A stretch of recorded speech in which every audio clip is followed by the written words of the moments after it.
आए भैया तो हम विश्वजीत बादल आप सबके भाई आप सबके बेटा सबसे पहले हम आप लोगों के तहे दिल से प्रणाम करतानी और हम आज आप लोगों के एगो सैड सॉन्ग सुनावे जातानी।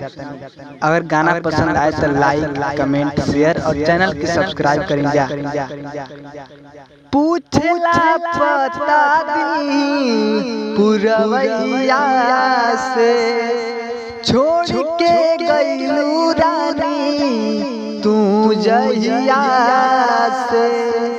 पूछला पता दिल पुरवैया से छोड़ के गईलू रानी तू जहिया से।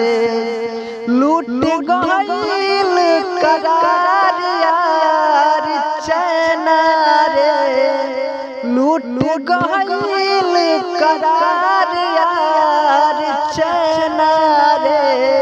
भइल गम के बदरिया नैना रे, भइल गम के बदरिया नैना रे।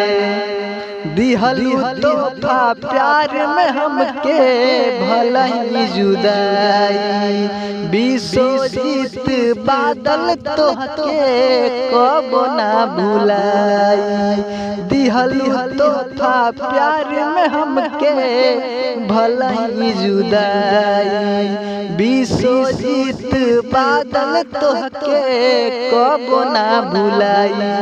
बाटे आफत में मनावा के मैना रे, बाटे आफत में मनावा के मैना रे।